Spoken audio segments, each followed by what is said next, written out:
It might surprise you to hear that across the country, doctors have been taking ownership stakes in medical device companies. That means they get a cut of the profits for the hardware they put into patients. It sounded to us like a potential conflict of interest, so we decided to look into one of the most troubling cases. Jeff Glor is here with a CBS This Morning investigation. Jeff, good morning. Charlie, good morning to you. The case involves a spine surgeon named Arya Sabat. After just 17 months, he became the subject of 28 malpractice suits, as well as state and federal investigations. Much of the attention has focused on the devices he often used. They came from a company with no public phone number, website, or listing of its owners. We now know one of its owners was Dr. Sabat himself.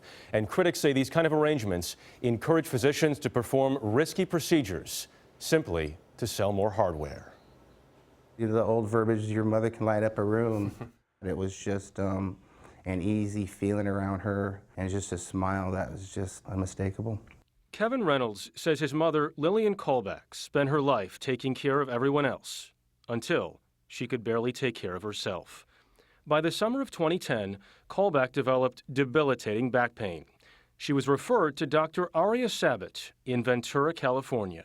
What did he say?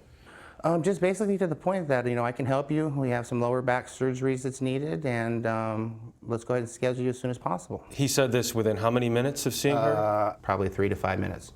Even though people like Callback have a higher risk of complications, she was 68, overweight, and diabetic, Dr. Sabat performed a spine fusion, screwing together 4 of her vertebrae. Within days, she developed a life-threatening infection.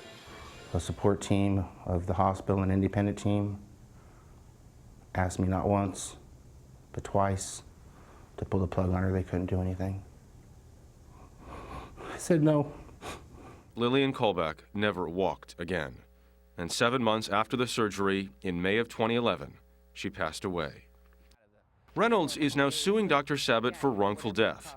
And one of the biggest questions centers on the screws and rods he used to fuse the spine, which came from a company called Apex Medical Technologies, LLC.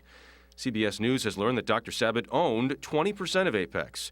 From May of 2010 to August of 2012, his share of the profit was about $330,000. Reynolds claims the financial incentive caused Dr. Sabat to do a riskier procedure than necessary, so he could put in more hardware. A single screw like this can cost $100 to make, and it can sell for $1,000. I don't think he would have worked on as many levels or possibly did that type of evasive surgery. Did he ever say anything to you about having an ownership stake in this company? No, sir.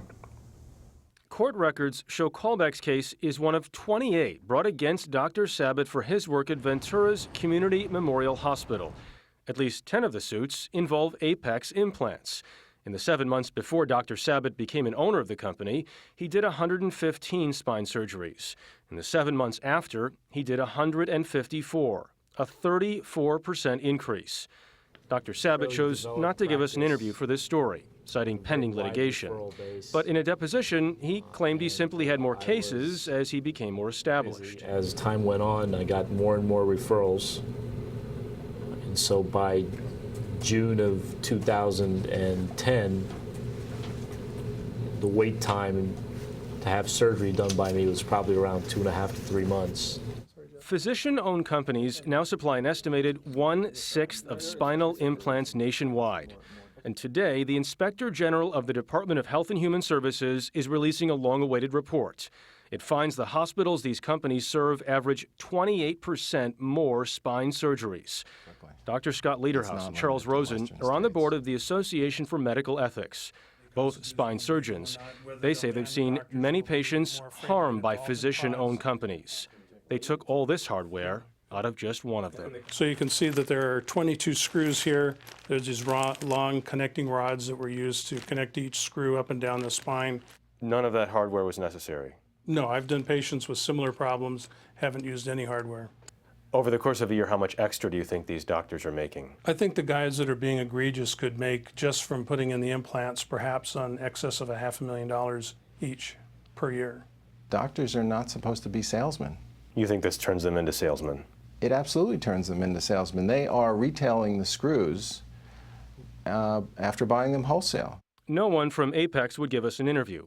but a spokesman claimed none of the suits allege unnecessary procedures.